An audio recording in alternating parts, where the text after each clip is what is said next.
Hey YouTube.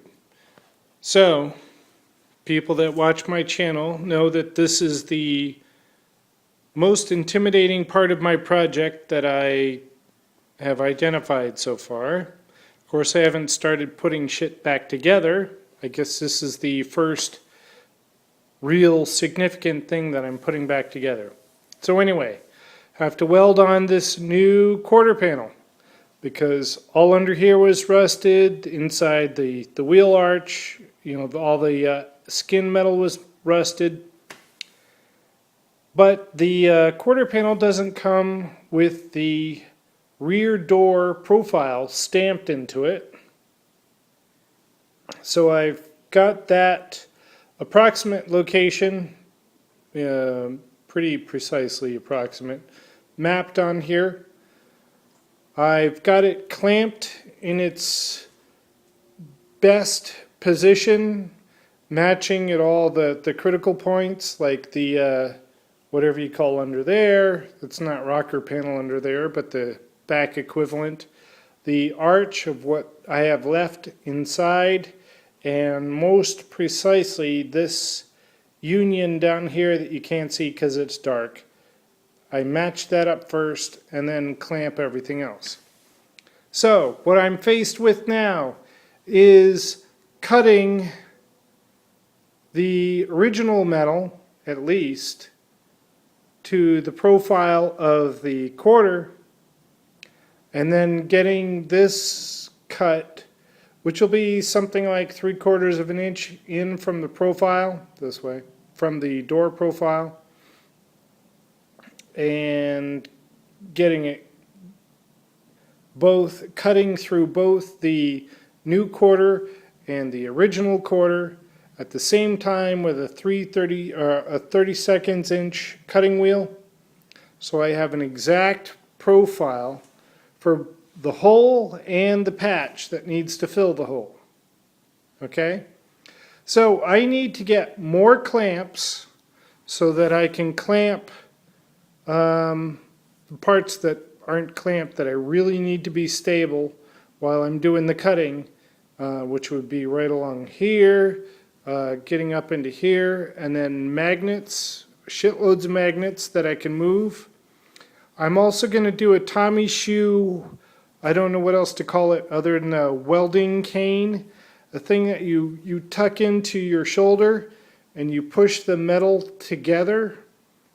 Mostly for welding, you'd be doing that for welding, so you've got both hands free for the torch or manipulating stuff or whatever, but your force of mating the two pieces of metal together is done by your shoulder and a cane. I'm going to do that for my cut. And the cut I can stop anytime, so I can move magnets, clamps, whatever, and the shoulder cane, and just keep going. I want to keep as much of the new metal as possible, because really this is going to be the biggest expression of clean that I've got. The old metal, you can't see it because I've got the quarter on there, but there's a crease that's just all messed up in there. So I want new clean metal to be most of this. May not be factory original, may not have exactly the same profile, but it's a contiguous piece of metal that is referenced to itself. It's a good profile. Trying to get this to look factory when my only template really is fucked up original metal.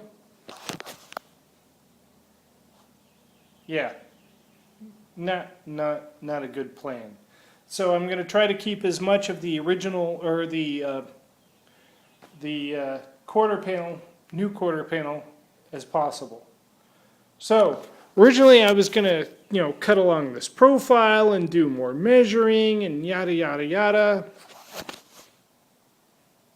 Screw that. I'm going to go with the profile that I've measured.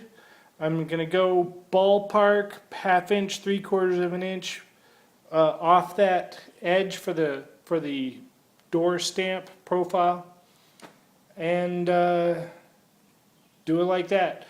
But I need to get more clamps. I need to get more magnets. VW Bus Ake Martin, I can't find the magnets you gave me anywhere, and I've torn my shop and my house apart. What I think happened is the magnets got stuck to some metal something that either got put away or thrown away, and it's not anywhere I would look or have looked. I ache.